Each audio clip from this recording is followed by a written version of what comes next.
Bahkan sampai gejala yang cukup berat seperti ensefalitis atau radang otak, bahkan sampai ada yang meninggal ya. Dan sepertinya dulu belum begitu hype ya dok ya untuk dibahas mengenai flu Singapura ini, padahal tadi sih cara penyebarannya juga lumayan cepat ya dok ya.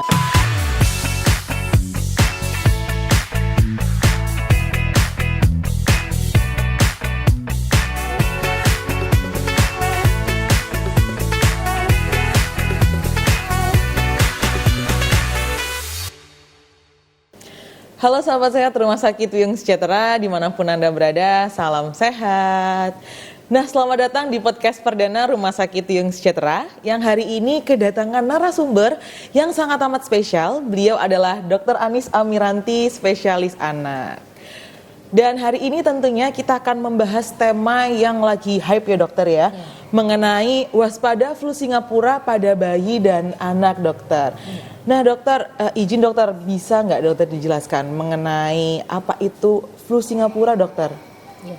Assalamualaikum warahmatullahi wabarakatuh, ayah bunda sekalian. Flu Singapura ini sebetulnya nama yang sesungguhnya adalah HFMD, yaitu Hand, Foot, Mouth Disease ya. Jadi memang gejalanya itu adalah adanya sariawan di mulut, kemudian ada merah-merah di tangan dan kaki. Kan tapi karena memang dulu pernah outbreak atau KLB di Singapura sehingga banyak orang menyebutnya sebagai flu Singapura. Ya. Kalau gejalanya sendiri dokter, untuk flu Singapura ini dokter ya, apa aja sih dok?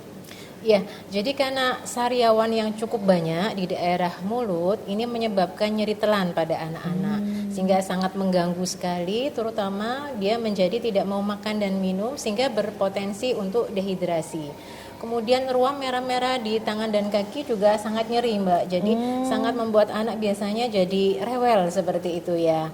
Dan bila tidak diatasi, panasnya terlalu tinggi dan dehidrasi bisa terjadi sampai kejang seperti itu. Waduh, ini berarti ayah bunda harus waspada ya dokter ya. Iya. Karena memang gejalanya sebenarnya bisa dikenali lebih dini ya dokter ya. Iya. Karena gejalanya tidak ada gejala khusus gitu kan dokter. Iya. Atau mungkin ada gejala khusus selain sariawan dokter, selain Iya. ruam? Jadi ada sariawan, ruam, panas, dan kadang juga disertai dengan batuk dan pilek. Sehingga emang penting sekali untuk segera mengenali gejalanya dan segera untuk berkonsultasi ke dokter. Oke, kira-kira dokter, nunggu berapa hari nih dok? Kalau anak kita tuh ada panas, ada sariawan tuh nunggu berapa hari dok? Kita bawa ke dokter. Biasanya kan ada orang tua yang nunggu sampai 3 hari gitu dok, 2 hari gitu. Kira-kira berapa hari ya dok ya? Iya, jadi kalau panas ini berlangsung lebih dari 3 hari dan panasnya itu tinggi sampai di atas 39, disarankan untuk segera ke rumah sakit. Apalagi kalau disertai dengan tanda-tanda anaknya itu jadi kemudian lemas, kemudian dia cenderung tidur, tidak mau beraktivitas, atau misalnya kencingnya berkurang sebagai tanda dehidrasi, maka harus segera ke rumah sakit. Oh gitu. Terus ini dokter, karena tidak ada sariawan dok ya, otomatis kan biasanya nafsu makan berkurang dok. Nah nggak sariawan aja kadang nafsu makannya berkurang ya dok ya. Nah itu apakah nanti kalau berat badannya turun dok, bisa nggak nanti dia berpotensi jadi stunting gitu dok? Ya, jadi ketika berat badan turun, ketika terjadi HMFG ini biasanya emang terjadinya sekitar 7 sampai 10 hari. Sehingga ketika itu sudah langsung ditangani dengan baik, anaknya sudah mulai mau makan sehingga berat badannya bisa naik lagi, insya Allah tidak sampai terjadi stunting. Karena kalau stunting itu terjadi ketika berat badan turun selama jangka waktu yang cukup lama. Gitu. Jadi memang diperlukan penanganan yang cepat dan tepat ya dokter ya, mengenai flu Singapura ini ya dokter ya. Nah terus dokter, jadi untuk flu Singapura ini sebenarnya sama dengan HMFD ya dokter ya? Iya. Oh gitu. Terus dokter, bedanya dengan influenza yang biasa? Iya. Apakah ada dok? Iya, jadi kalau influenza biasa emang ada panas, batuk pilek, akan tapi tidak timbul merah-merah di tangan kaki maupun sariawan yang banyak di mulut. Gitu. Jadi penyebabnya virus ya dok ya? Iya, virus. Oh virus influenza gitu dok? virus jenis enterovirus, Oh, enterovirus. terutamanya adalah Coxsackie virus. Akan tapi ada sebagian kecil ya yang enterovirus yang 71 itu merupakan jenis virus yang cukup ganas sehingga bisa mengakibatkan sampai gejala yang cukup berat seperti ensefalitis atau radang otak, bahkan sampai ada yang meninggal ya, tapi itu angkanya sangat kecil, jadi sangat jarang sekali. Tergantung tadi ya dok ya, tata cara penanganan dan apakah cepat atau lambat ditangani gitu. Betul, ya. Iya. Jadi peran orang tua di sini memang sangat penting Bapak dan Ibu. Jadi kalau misalkan sudah ada gejala-gejala yang timbul pada anak dok ya, nggak usah nunggu lama-lama, bisa langsung konsultasi ke dokter seperti itu. Nah dokter, kalau untuk cara penularannya dok, dari mana sih dok virus itu bisa sampai ke tubuh anak-anak kita dok? Iya, jadi HMFD ini penularannya adalah lewat droplet dan juga lewat feses.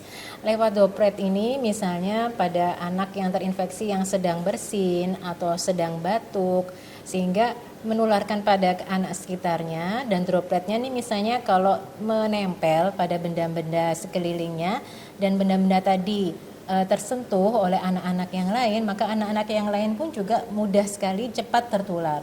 Jadi penularannya satu anak terkena HFMD itu bisa menularkan sampai ke 12 anak yang lain. Jadi sangat cepat penularannya. Kemudian kalau di pencernaan adalah dari fesesnya, ya. Sehingga sangat penting sekali untuk kita membersihkan feses ya pada bayi yang terkena HMFD ini. Kalau misalnya balitanya masih menggunakan popok, maka setelah dibersihkan, popoknya harus segera dimasukkan dalam kantong plastik dan dibuang di sampah. Jadi jangan sampai berceceran fesesnya. Kemudian orang tua yang membersihkan harus segera cuci tangan seperti itu agar tangannya tidak menyebarkan virus ke yang lainnya. Seperti itu. Gitu dok. Ternyata ini apa ya dok ya, ilmu baru buat kita semua sih dokter, mengenai flu Singapura ini. Dan sepertinya dulu belum begitu hype ya dok ya untuk dibahas mengenai flu Singapura ini, padahal tadi sih cara penyebarannya juga lumayan cepat ya dok ya. Cepat. Gitu. Dan untuk ini dok, kelompok usia dokter yang sering atau rentan dok terkena flu Singapura ini tuh di usia berapa dok untuk bayi dan anak-anak tadi itu dok? Ya, jadi yang paling sering terkena adalah balita, akan tetapi yang paling sering lagi adalah di bawah 3 tahun, Mbak. Jadi bawah 3 anak-anak tahun. di bawah 3 tahun itu sangat rentan. Batita sekali. ya berarti. Batita, betul. Gitu. Memang itu tergantung juga dari tadi dok, peran orang tuanya, pola asuhnya juga gitu ya dok ya. Gitu. Terus untuk pencegahannya dokter, selain tadi untuk menjaga kebersihan, ini kan kadang kita juga tidak tahu ya dok ya, apalagi kalau misalkan ibu pekerja gitu dok, anaknya dititip-titipkan, nah itu untuk mencegah dok agar anak itu tadi terhindar dari flu Singapura tuh bagaimana dok? Ya, jadi pertama, kalau anak kita yang terkena HMFD, maka anak kita berpotensi untuk menularkan, sehingga dia harus isolasi mandiri di rumah sekitar 7 hari.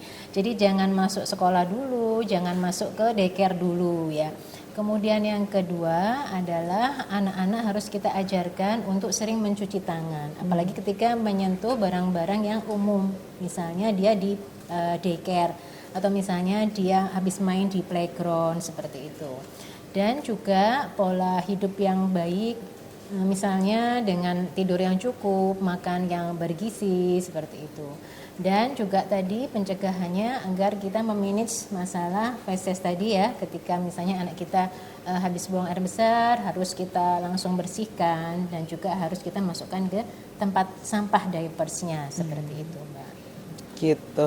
Baik dokter, mungkin ilmu pagi hari ini menambah pengetahuan bagi ayah bunda semua, terutama bagi saya nih dok. Gitu, terima kasih banyak atas waktunya dokter. Ya, kemudian mungkin saya tambahkan yang penting adalah ada pencegahan yang sifatnya khusus. Oh, khusus. Yaitu dengan vaksinasi, Mbak. Oh gitu. Jadi, vaksinasi HMFD ini alhamdulillah sudah masuk di Indonesia, dan itu bisa mencegah HMFD, terutama HMFD yang berat yang karena enterovirus 71 tadi ya. Dia bisa diberikan sejak usia 6 bulan sampai usia 3 tahun. Bagaimana caranya? Yaitu pemberian imunisasi 2 kali dengan jarak 1 bulan, dan itu akan memberikan perlindungan jangka panjang. Gitu. Seperti itu, Di RS Wiyung Sejahtera sudah ada kah dok untuk Alhamdulillah imunisasi sudah apa tadi dok? tersedia vaksin HFMD Vaksin ini, HFMD. sehingga Bapak Ibu bisa untuk ke rumah sakit untuk mengkonsultasikan vaksinasi HFMD ini. Baik, terima kasih dokter. Izin dok, ini yang terakhir nih dok. Kalau dari ayah bunda mungkin Anda yang mau dikonsultasikan dengan dokter Anis, dokter jadwal praktiknya di hari apa dan jam berapa dokter? Ya, jadwal praktek saya ada di hari Senin sampai Sabtu pagi hari, dan malam hari ada di hari Rabu dan hari Jumat. Gitu. Jadi kesimpulannya nih dok, izin saya nyimpulkan ya dok ya. Kalau terkait dengan flu Singapura tadi, tidak harus nunggu sakit baru ke rumah sakit ya dok ya. Bisa dengan vaksinasi tadi yang sudah tersedia di Rumah Sakit Wiyung Sejahtera. Iya, betul sekali Gitu. Mbak Popi, karena pencegahan lebih baik daripada pengobatan. Mengobati. Oke, baik. Terima kasih Dr. Anis Hamiranti atas waktunya pagi ini, dan Bapak Ibu jika berniat atau berkeinginan untuk konsultasi dengan Dr. Anis Hamiranti, jadwalnya juga dapat dilihat di website Rumah Sakit Wiyung Sejahtera di www.rswiyungsejahtera.id. Terima kasih, salam sehat.